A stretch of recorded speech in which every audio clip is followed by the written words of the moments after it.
Hi friends, எல்லோரும் எப்படி இருக்கீங்க? சந்தோஷமாக இருப்பீங்க நானும் நம்புகிறேன். என் சேனலை ஃபஸ்ட் டைம் பார்க்குறீங்கன்னா ப்ளீஸ் சப்போர்ட் பண்ணுங்கள், எனக்கு சப்ஸ்கிரைப் பண்ணுங்கள்.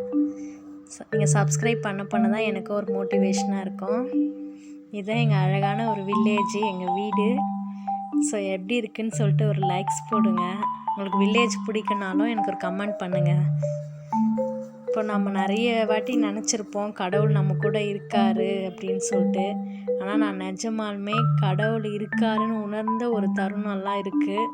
அந்த தருணத்தை தான் நான் உங்க கூட ஷேர் பண்ணிக்கிறேன்.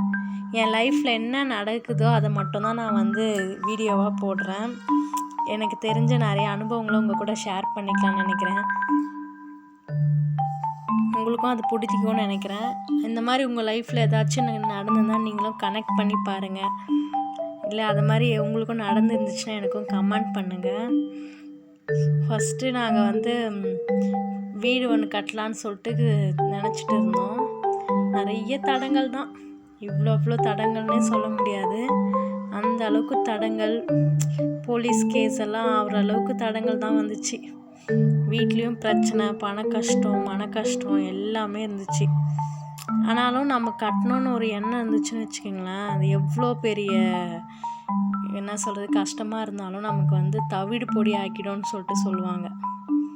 கரெக்டு தானே? அந்த மாதிரி ஸோ நான் ஒன்றும் இல்லை, நம்ம ஆஞ்சநேயருக்கு என்ன பண்ணுவேன், எப்படியாவது வீடு கட்டிடணும் அப்படின்னு சொல்லிட்டு வெத்தலை மாலை வாங்கி போடுவேங்க. நான் அந்த வெத்தலை மாலை போடும்போதே நம்மளுடைய பேர், நம்மளுடைய கோத்திரம், நட்சத்திரம்லாம் சொல்லி நம்ம மனசில் என்ன நினைக்கிறோமோன்றத, வீடு கட்டுறதுக்கு மட்டும் இல்லை, இது எது வேணாலும் இருக்கலாம். நீங்கள் மனசில் ஏதாச்சும் நினச்சிட்ருப்பீங்க, அது எதுனாலுமே நம்ம ஆஞ்சநேயருக்கு வெத்தலை மாலை போட்டு பாருங்களேன், அதோடைய மகிமையே வேறு தான் இருக்கும்.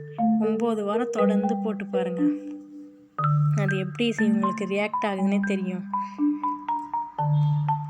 நம்ம பேர் சொல்லிவிட்டு இங்கே ஒரு கோயிலுக்கு போவோம், ஆஞ்சநேயர் கோயிலுக்கு தான். சனிக்கிழமை போயிட்டு விளக்கேற்றி வெத்தலை மாலை போட்டு அதுக்கடுத்து நாங்களும் வருவோம். நம்மளுடைய பேர், நம்மளுடைய நட்சத்திரத்தை எல்லாத்தையுமே சொல்லுவோம். ஸோ அந்த மாதிரி சொல்லிவிட்டு எப்படியாவது கட்டிடணும் அப்படின்ற ஒரு முடிவோடு தான் நானும் போயிட்டு வந்திருந்தேன். சரி பூஜை போடலாம் அப்படின்ட்டு.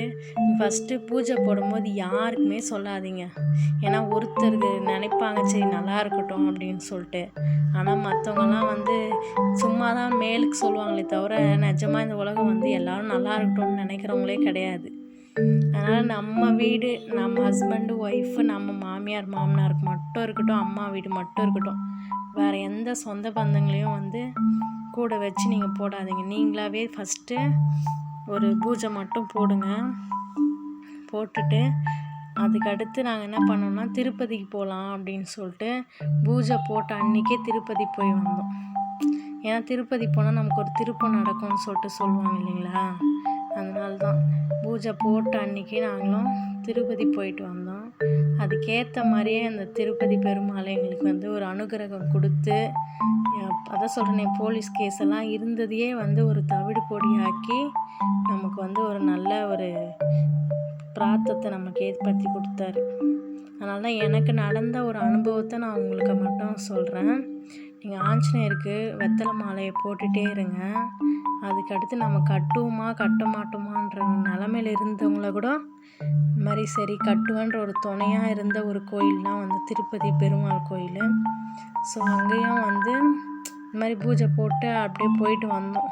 அதுக்கேற்ற மாதிரி ஒரு 1 இயர்க்குள்ளவே, நீங்கள் நம்ப மாட்டீங்க, கரெக்டாக 1 இயர். இப்போ இந்த வைகாசியில் போட்டோம்னா அடுத்த வைகாசிக்குள்ளே நம்ம போயிடலாம். இந்த கார்த்திகை மாதம் நாங்கள் பூஜை போட்டோம், அடுத்த கார்த்திகை மாதத்துக்குள்ளவே வீடும் குடும்பம் போயிட்டோம். இது எல்லாத்துக்குமே குலதெய்வமும் நமக்கு துணையாக இருக்கும், நம்மளுடைய இஷ்ட தெய்வமும் நமக்கு ஒரு துணையாக இருக்கணும்.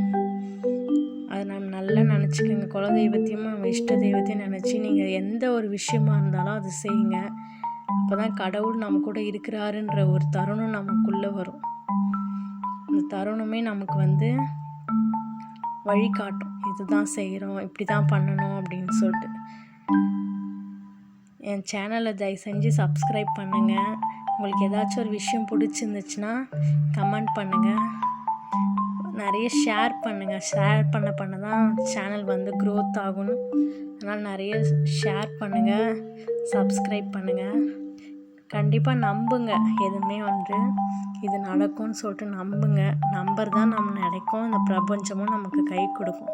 தேங்க்யூ.